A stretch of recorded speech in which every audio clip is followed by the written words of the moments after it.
ኢንተርፕረነርሺፕ አሁን ላይ ፌመስ የሆነች ቃል ናት። ሁሉም ሰው ኢንተርፕረነር ነኝ ምናምን ሊንክድኢን ላይ ስገባ ፕሮፋይል ሁሉ ኢንተርፕረነር እድሜ ለቻትጂፒቲ ጽፎ ይሰጣል። በቃ ሊንክድኢን በጣም አሪፍ ነበር። ቻትጂፒቲ መጣችና ግን ሁሉም እናረገ ማለት ነው። የምሁሮች ምሁር ከአንዳንድ ስታነብ አንዳንዴ ተደነግጣል። እኔ ግን በኢንተርፕረነርሺፕ አይደለም ማምነው፣ በኢንትራፕረነርሺፕ። ኢንትራፕረነር ምንድን ነው? ኢንትራፕረነር ምን መሰለህ? አንድ ሰው የሚሰራውን ነገር በአግባቡ ማወቅ አለበት። አንድ ሰው ዩቲዩብ መክፈት ይፈልጋል፣ ፖድካስት መክፈት ይፈልጋል። የማን የአላይቭ አይነትን። ስለዚህ ምን ያደርጋል?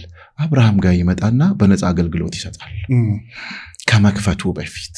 that is ኢንትራፕረነርሺፕ እሱ ነው። አሁን ኢንተርፕረነርሺፕ የሚለው ወርድ ይዞ ሁሉም ሰው ሊሆን አይችልም። ፈጣሪ እንደዛ አይደለም የፈጠረን። አንዱን ገበሬ፣ አንዱ ወታደር፣ አንዱን ሐኪም አየህ፣ በእያንዳንዱ ቦታ ላይ ነው ያለችው። በጣም የሚገርመኝ አንዳንድ ቦታ መንግስት ማለት በየቦታው ሄጄ ስለማሰለጥን የተለያዩ ሼዶችን ያደርግና በአካልም ስላየውኝ በቃ ካለው አቅም ካለው ሀብት ያነሳና በተለይ ከስራ ዕድል ፈጠራ ከወጣቶች ጋር የሚሰሩ ብዙ ጓደኞቼ ናቸው እዛ ላይ የሚሰሩ፣ ማማከራቸውም አሉ። ተደራጅተው ዳቦ ቤት ክፈቱልን ወይ የቡልኬት ፋብሪካ ወይ የፈርኒቸር ይላሉ። ስለዚህ ምን ይሆናል ማለት ነው? አንድ ቀን ሲሚንቶ ስንት ማንኪያ ሲሚንቶና አሸዋ ተደባልቆ ቡልኬት ይሆናል የሚለውን ዕውቀት ለሌለው ወጣት ኦኬ የቡልኬት ማሽን ይገዛና አደራጅቶ ብርም ይሰጣቸዋል። ምን እንዲያደርግ ከስሮ ነው የሚመለሰው።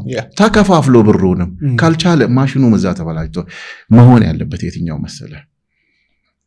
ኢንተርፕረነርሺፑ ከኢንትራፕረነርሺፕ ቡልኬት መስራት ይፈልጋል። ሂድና የቡልኬት ፋብሪካ ላይ በነፃ አገልግል፣ ባሬላ ተሸክመ ሲሚንቶ ይሄን ያህል ተጨምሮ፣ አፈር ይሄን ያህል ተጨምሮ፣ በቃ ሳትከፍል ከፍለህ ተማር። ትንሽ እጅ ይላላጥ ችግር የለው። ከዛ በኋላ ልክ የቡልኬት ፋብሪካውን ስትከፍት የቱካ እንደሚያከስር፣ ምን ያህል ውሃ እንደምታጠጣ፣ ፀሐይ ላይ ምን ያህል ማቆየት እንደምትፈልግ አወቅከው። አሁን እቺ እንዴት ሸወድ ነው። አንዳንድ ጊዜ ጉግል እኔ አንዳንዴ ሼህ እለዋለሁ፣ ሼህ ጉግል ኤቭሪባዲ ያደርገዋል፣ ማብራሪያ ከዛ ይወስደዋል። እቺ ትንሽ እየሸወደችን ነው። የተሳካለትን ኢንተርፕረነርሺፕ ነው የሚያነባው። አገር ውስጥም ቢሆን በጣም ግን እዛ ጋር ለመድረስ እኮ እንጨት በልቶ ነው የመጣው። እዚህ ጋር ዝም ብሎ ከመሬት ተነስቶ አይደለም። እሷ ፓርት አትታይ። እቺን ኢንተርፕረነርሺፕ የምትለውን ነገር ኤቭሪባዲ ያለው በውስጡ። ኢንትራዋን እንያት። ልናወራ አይደል? በጣም ማንበብ አለብን። በጣም ማዳመጥ አለብን። ስለምታወራው ነገር በአግባቡ ማወቅ አለብን። ዛሬ ተነስቼ ሆናለሁ ብትል ለአንድ ቀን ፌመስ ትሆናለህ። ደግሞ ሰው እንጨት የሚለው ያንተን ወሬ አይሰማልህ። አንዳንድ በጣም ጎበዝ የሆኑ ሰዎች በስራቸው ማውራት አይችሉም። የነሱ ኒች ወሬ አይደለም፣ መስራት ነው። በቃ ስራ ላይ ናቸው። ያንተ ደግሞ ጎበዝ የምታወራ ከሆነ ያወራውን ነገር ደግሞ በተግባር አሳይ። ስለዚህ እኔ አሁን እዚህ ጋር ኢንተርፕረነርሺፕ ላይ ተቃውሞ የለኝም፣ ግን ለወንድሞቼ፣ ለታናናሾቼ፣ ለልጆቼ የምመክረው ፕሊስ መጀመሪያ ኢንትራዋን ውሰዳት። ሂድና መሆን የምትፈልገውን ነገር አሁን ለምሳሌ አይተሃል፣ ሜዲሲን ላይ ከ5ኛ ዓመት በኋላ ምን ላይ ነው የሚያሳልፉት? ሄይ ይሄዳል፣ ሐኪሞቹ ነጥብ ይያዝለታል። እዛው ነው ፕራክቲሱን ሰርቶ ከዛ በኋላ ሲወጣ ዶክተር ከሌ ሰርቶ ማለት ነው። እያንዳንዱ ዲፓርትመንት እንደዛ ነው መሆን ያለበት እንጂ ከመሬት ተነስቼ አሁን የሚሉት ነገር እንዳው ምንድነው ብዙ ወጣቶች ጋር ስለምውል እንደሚና እኔ እኮ ያስኩት ፕሮፖዛል አገር ይለውጣል ይለኛል። ዋው አለ እንዴ! በጣም ጥሩ፣ እስቲ አሳየኝ ልይልህ። ኮፒራይት ይሰረቅብኛል ይላል። እሺልና ጉግል ማድረግ ትችላል ወይ ዩቲዩብ ላይ ማየት ትችላለህ። ከፍትለትና እኔ ላይህም ላፕቶፔን አዘውርለትና በገባህ ቋንቋ እስቲ እዛ ላይ ጻፈው እለዋለሁ። እሱ አለኝ ያለው ነገር ከና አሰራሩ ጉግል ላይ አለ፣ ዩቲዩብ ላይ አለ። አብዛኛው ሰው እዚህ ጋር ነው እየተሸወደ ያለው። ሐሳብ አለኝና ገንዘብ ስጠኝ ይልሃል። ሐሳብ ስንት % ነው የሚይዘው? በመጀመሪያ ደረጃ ወደ ሐሳብ ራሱን የቻለ ርዕስ ነውና ክሪቲካል ቲንኪንግ የመጀመሪያ ስራ ነው። እኔ ለምሳሌ 12ኛ ክፍል ጨርሻለሁ፣ ውጤት አልመጣልኝም፣ ምን መስራት አለብኝ? ዩኒቨርሲቲ ጨርሻለሁ፣ ተመርቄያለሁ፣ መንግስት ቅጥር አቆማል፣ ምን ማድረግ አለብኝ? ክሪቲካል ቲንኪንግ ወሳኝ ነው። ኦኬ ደሞዝ አልበቃኝም፣ ስለዚህ ምን ማድረግ አለብኝ? እነዚህ ነገሮች ሐሳቦች ናቸው። ከሐሳብ ጋር እንዳይደባለቅብኝ ብዬ ነው። በመጀመሪያ ደረጃ ማንኛውም ስራ ውስጥ 3 ነገር ግድ ነው። አንደኛ እውቀት ኖሌጅ የሚባለው ማለት ነው። እውቀት ማለት የግድ 20 ምናምን ዓመት ዲግሪ ኖሮ ዩኒቨርሲቲ ኖሮ አይደለም። መስራት ለምትፈልገው ነገር ሄደ እውቀቱ ካለው ሰው ስር ቁጭ ብለ ለምሳሌ ድንች መሸጥ ከሆነ ጉሌት ሄደ አንድ እናት ጋር መማር፣ ዳቦ ቤት ከሆነ እንዴት እንደሚሰራ አገልግሎት ሰጥተ መማር። የግድ ትምህርት ቤት ብቻ የምታገኘው አይደለም እውቀት። ሁለተኛውስ ልምድ ኤክስፒሪየንስ ማለት አሁን ለሚመረቅ ሰው ዜሮ ነው የለውም። ላለፉት 20 ዓመት ያገለገለን ሰውዬ ምን ገጠመ በህይወት ውስጥ? አሁን ኤክስፒሪየንስ ይባል ማስታወቂያ ይወጣል፣ ይሄው 20 ዓመት ይላል፣ እንዴት እንቀጠር? እሱ አይደለም ኤክስፒሪየንስ ማለት። ሂድና ደሚናና አብርሃም አፈርድቤ የበሉበትን ኤክስፒሪየንስ በቀናት ውስጥ ቁጭ ብለህ አንብብ። አሁን በዓለም ላይ ትልቁ የታወቀው መጽሐፍ የሚባለው ናፖሊዮን ሂል የናፖሊዮን አይደል?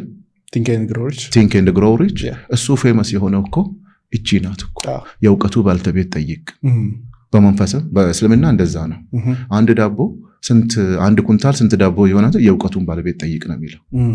የእውቀት ባለቤት ሂድና ጠይቅ። የእውቀቱ ባለቤት ምን ያደርግሃል? ኤክስፒሪየንስ ስላለው ይነግርሃል። ስለዚህ የዛን ሰውዬ ኤክስፒሪየንስ ምን ቀዳው። ሶስተኛው የመጀመሪያው እውቀታል፣ ሁለተኛው ልምዳል፣ ሶስተኛው ምንድነው? ቆራጥነት፣ ኮሚትመንት። አር ዩ ሪሊ ኮሚትድ ለመስራት? አረ ዝናብ ሲዘንብ ዛሬ ዘንቧልና ወጥቼ ያልሰራ፣ ዛሬ ፀሐይ ነውና ዘንጬ ያልወጣውምና ሰው ያየኛልና ዝቅ ያለ ስራ ነው መስራ፣ አይሰራም። አር ዩ ሪሊ ኮሚትድ? አንድ ፖድካስት ለማዘጋጀት ምን ያህል ሰዓት ነው ይፈጅብ? ማንን ነው ማገኘው? መተኛት እየፈለግ ስለምትጠይቀው ነገር ታነባለህ። አሁን የተሻለ ምግብ መስራት ፈልጋለሁ፣ ከተማ ላይ ካለው ምግብ የተሻለ ምን አለ? ጉግል አርገ፣ ዩቲዩብ አይተ፣ የሀገሬ ባህል ምንድነው? ኮሚትድ ነህ። ዘነበ ብለህ አትቀርም፣ ፀሐይ ነው ብለህ አትቀርም። ስለዚህ ምን ይሆናል ማለት ነው? ኮሚትድ። ከዛ በኋላስ አራተኛ ላይ በር አንኳክቶ ይመጣል ገንዘብ። አብርሃም ክፈትልኝ ይልሃል፣ ትከፍትለታል። መክፈቱ እንዳለ ሆኖ ያንን ደግሞ ማኔጅ ማድረግ ደግሞ አለ። ይኸውልህ መጀመሪያ እኮ ይመጣል በእውቀት ከታሸ ልምድ ካለው ሰው ወይም ልምዱን በአግባቡ ከተጠቀምክበት ቆራጥ ከሆንክ በዛ ነገር ላይ አለቀ። ትንሽ ነው የምትፈተነው። አንዳንዱ እዚህ ጋር ነው የሚዛባበት። እውቀቱ አለው ልምዱ የለውም፣ ይኮፈሳል። ደናደራ ተከፈተቻ የልምድ ነገና ጅራዳ አይቻልም። ሶስቱን አንድ ላይ ይዘህ ነው የምትሄደው። ልምዱ እንዳለ ሆኖ ከዛ በኋላ ሪፒቴሽን አይመጣም። ሪፒቴሽን እንዴት ነው የሚመጣው? ከየት ነው የሚመጣው? ከኤክስፒሪየንስ። ይኸውልህ ሪፒቴሽን ለምሳሌ እውቀቱ አለ ነው ድሮ ገንዘቡ እንዲመጣ ነው እኮ። ሪፒቴሽኑ ለመምጣት ምንድን ነው? እውቀቱ ገብቶ ልምዱ ገብቶ ቆራጥነቱ ገብቶ በትክክል የምትሰራ ከሆነ የመጀመሪያ ቀን አንድ ሰው ነው የሚያምን። ምክንያቱም የሰራው በአግባቡ ነው። ሁለተኛ ላይ ምክንያቱም በማርኬቲንግ ምን ይባላል? አንድ ሰው የሰራው ስራ ውስጥ ጥሩ ስራ ስትሰራ ያንተን ጥሩ ስራ ለሶስት ሰው ይናገራል። ዋው አብረሽ የአብርሃምን ላይቭ አይታችኋል? የሚገርም ነው። በቃ ከደሚና ጋር ያወሩት ምን አውርቶ ይሁን እንዲህ የምታደንቀው ብሎ ቼክ ያደርጋል። ሁለተኛ ሰው እሱ ደግሞ ለሶስተኛ ሰው ይሰጣል። የማይሆን ነገር ስትናገር ለ11 ሰው ነው የሚያደርሰው። 11 ለ3 ነው። 11 ደግሞ ሳያይ ነው ገና ለገና እነሱ ቤት እንዳትሄድ ይመስላል። አይሆንም አለባበሱን አይተህ እንዳትሸወድ አለቀልህ። አሁን እዚህ ጋር ነው ሪፒቹዌሽኑ። በነገራችን ላይ ይሄ ነፋስ የሚያመጣው ሪፒቹዌሽን ነፋስ ይወስደዋል። ዝናብ የሚያመጣው ፀሐይ ሲወጣ ይቆማል። ሁሉም ላይ ኮሚትድ የሆነ ለምሳሌ አንዳንድ ድሮ የምትወዳቸው አስተማሪ የለም? አንደኛ ክፍል ሁለተኛ ክፍል ያስተማሩ ጋሽ እንትና ሁላችሁም የምትስማሙበት አስተማሪ ነው እንደማንኛው። ለምን? የሚሰጠው ትምህርት ከዛ አልፎ አባትነቱ፣ ከዛ አልፎ እዝነቱ፣ ከዛ አልፎ ሁሉንም ተማሪ ማቀፉ ጋሽ እንትና ማስወደው ትላለህ። ስለዚህ ስራቸውን በአግባቡ የሚሰሩ ሰዎች ሪፒቴሽናቸው በደንብ ይቀመጣል። እኔ እንደ አገርም ምለው ለዚህ ነው እኮ ለምሳሌ 50 ዓመት 100 ዓመት የተሻገረ ካምፓኒዎች የሉ። ሪፒቴሽናቸው የሆነ ቦታ ሄድና የሆነ ቦታ ይቆምብናል። እንትን ዱላ ቅብብሉ የለም። that's why my name is ደሚና። እኔ አሁን ለምሳሌ ባባ የሰራው እሱ ነው ይዤ የሚሄደው ኤቭሪቲንግ። ምናልባትም ማወራውን ለምሳሌ ከ900,000 ሰው በላይ ፎሎወር አለ በአፋን ኦሮሞ። የሚገርመው የሱሩ ባላወራው እሱ ያስተላለፋቸው መልእኮች እሩቡን እንኳን አልደረስኩበት። ምክንያቱም ለምን መሰለ? የሱ የኔ አየር ላይ አለ፣ መሬት ላይ የወረደው ገና 2 ዓመት ነው። እሱ ግን እድሜ ልኩን እዛ ጋር ተቀምጧል። ዳኛው ያከብረዋል። ለምን? የዳኝነቱን ስራ በአግባቡ ይሰራል። የሃይማኖት ቦታ ሲሄድ መስጊድ ይሰራል። ከሼኾቹ ጋር በደንብ ተግባብቶ ይሰራል። ትምህርት ቤት ሰርቷል። አይተዋል። ተቀባይነት ሲኖር ያ የምትሰራቸው ስራዎች ምን ይሆናሉ ማለት ነው? አንተነትህን ያስቀምጣሉ። ለዛ ነው አሁን እኔ የደሚና ልጅ ነኝ ስል የአባቴ ጓደኞች ይሄ ቁርጥ አባቱን ነው የሚመስለው ሲመክር ራሱ። አሁን አንዳንዴ ፋዘር የሰራው ትምህርት ቤት ላይ ከ3ኛ ክፍል እስከ 12ኛ ክፍል በየአመቱ እየሄድኩኝ አሰለጥናለሁ፣ አስተምራለሁ። ዝቅተኛ ውጤት ሲመጣ ያንገበግበኛል። ለምን ጊዜያቸውን ምናምን አለ። ልክ ደግሞ የአባቴ ጓደኞች አይናቸውን ባያቀራል ልክ እንዳባቱ ነው፣ ለማህበረሰብ ያስባል። ስለዚህ አንዳንድ ጊዜ ሰው ያደገበትን አካባቢ ነው የሚመስለው። ስለዚህ እነዛ ነገሮች ህይወትህ ላይ ምን ያመጣሉ ማለት ነው? ለውጥ ያመጣሉ። ኦኬ እኔ አየር ላይ አለሁ፣ አየር ላይ ሰው ወዶኛል። ምድር ላይ ስወርድ ምን አይነት ሰው ነው?